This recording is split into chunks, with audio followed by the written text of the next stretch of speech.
In Matt Fraction and Jorge Jimenez's Batman, Gotham is a city where power protects itself. Commissioner Vandal Savage has twisted the GCPD into a weapon, turning the police into an arm of political control, while evidence disappears and the truth becomes negotiable. This is exactly how the people in charge intended the system to work. At the same time, organised crime families have become more organised. Through the mysterious power broker, the Minotaur, their money is being siphoned through both legitimate and illegitimate enterprises. He's making everyone more money than they dreamed possible, and with Savage's help, increasing their power. But not everyone is happy about this, as someone hired the criminal Anarchy to disrupt their enterprise. Meanwhile, a sinister red gas leaks out of Gotham's sewers. At the same time, while Gotham's institutions rot, a very different revolution is unfolding inside of Arkham Tower. Dr. Zeller, a rising star in the institution, has developed the Crown of Storms, a device designed to permanently rehabilitate criminals by continuously rewiring destructive neural pathways. Funded by Bruce Wayne, it represents the idea that its worst offenders might actually change. That possibility has made her a target, though. Assassins have been sent after her, Hugo Strange has unleashed his monster men in outrage, again and again powerful figures have tried to shut the project down before it can prove anything, and yet despite all of that, the Crown of Storms appears to be working, which brings us to Arkham Tower and to Room 10. Because Dr. Zeller's most successful patient is one that she hasn't been talking about. Locked away under high security in Room 10 is the Joker. Encased in a containment tank and fitted with the Crown of Storms, Gotham's most infamous killer now speaks with unsettling calm. He's polite, thoughtful, and quite reasonable. Issue 6 ended with him saying that he has arranged a visit from his best friend, Batman, and that's where Issue 7 picks up.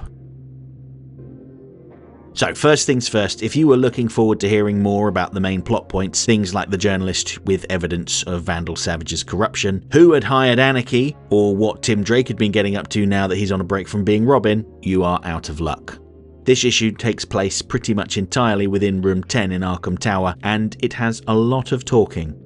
Now that's not a bad thing, but I've noted before how there were a lot of spinning plates in this series, and this issue adds another one. A lot of people are going to talk about how Joker reveals that he knows Batman's secret identity, and he very courteously asks Dr. Zeller to stop listening in on their visit for a few minutes while he reveals that to Batman. But I don't think that anyone should be surprised. During the New 52, Joker found the Batcave and called Batman Bruce. Even during the Joker War storyline a few years ago, Joker raided Bruce Wayne's bank account because he knew he was Batman. Although it is worth mentioning that continuity has been scrapped and brought back a handful of times since then, so who really knows what's canon anymore? Maybe everything is.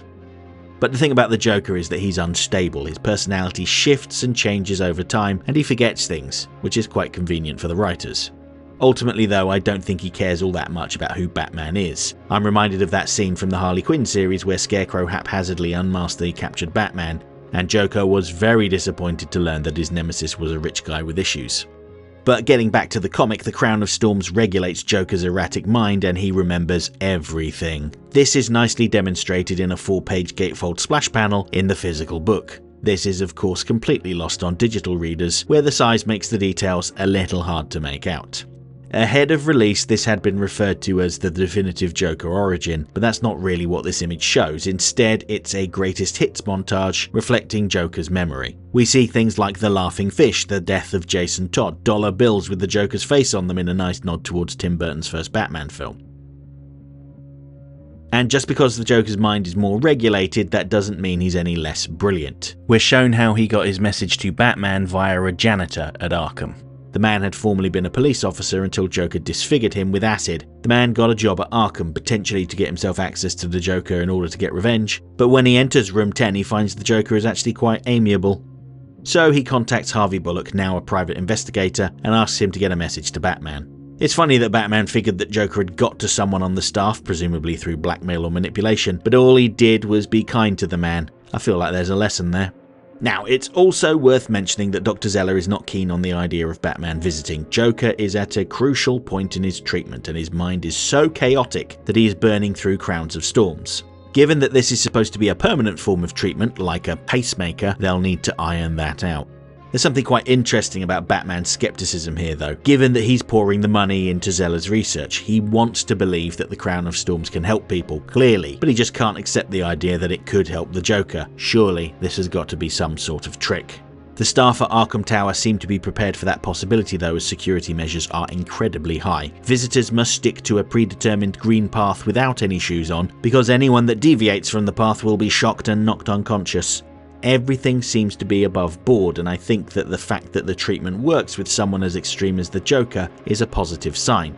Perhaps this really is a viable form of treatment for patients that aren't as disturbed as Joker is. And what's interesting here is the statement that seems to be made about the Joker's illness. There have been plenty of theories over the years. Perhaps Joker is hyper-sane and his shifting personalities are a response to the modern world. Maybe he's been faking it all along and he's just evil to his core. The fact that the Crown of Storms seems to be doing its job may confirm that he is just a very ill person, and perhaps that's what Batman's having a hard time reconciling. Joker has always been presented as a unique case, the worst of the worst, someone beyond redemption, and yet here he is floating in a tank making small talk. Of course, he didn't bring Batman in to catch up. He wanted to let him know that he had heard through his usual sources that someone had hired an assassin to kill him. Not Batman though, but Bruce Wayne, potentially because of his involvement in funding the Crown of Storms. Or it could be some other reason. Hell, maybe it's tied to some other existing plot point. Could Bernard have finally had enough of Bruce Wayne getting his boyfriend hospitalized? Yeah, okay, it's probably not that, but maybe it's something to do with whoever hired Anarchy, or perhaps there's some other connection to the Minotaur. It's one more spinning plate added to the mix, but in this case it's a fascinating one. Fraction is clearly building a Gotham where every thread, crime, corruption, rehabilitation, and even the Joker himself could eventually collide in one mega scheme. For now though, this issue slows the pace and lets two old enemies simply talk, and the result is one of the most unique Joker scenes we've seen in years. Because if the Crown of Storms really can fix the Joker, then one of our most comfortable assumptions that some people are simply beyond saving might not be true at all, and the idea could end up being more dangerous than the Joker ever was. Batman number 7 is available now from all good comic shops. I would encourage you to research your local comic shop, and if you don't have one, I'm certain there are dozens of good stores nearby that would be happy to mail you your comics. If you're opposed to the idea of cluttering up your home with comic books, then you can get this one digitally from places like Amazon as well as Neon Ichiban. Personally, I prefer physical comics, but I do like the convenience of having thousands of comic books accessible from my phone, but you do what works best for you. For those that are interested in my physical collection, I finally received my order from Mile High Comics' recent 70% off sale. My wife picked up several issues of Barbie Fashion missing from her collection, while I got these sweet Neil Adams Detective Comics issues. Next time. Next week, there are 3 comics I'll be talking about. Up first is Absolute Batman 18, which continues the story of Absolute Poison Ivy and her quest to turn the people of Gotham into her mindless slaves. Following that, I'll be talking about Absolute Green Lantern 12, where a ringless Joe comes face to face with the Obsidian Beast.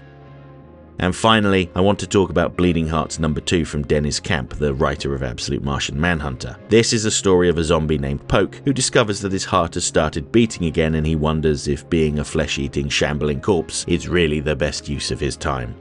Hope to see you then.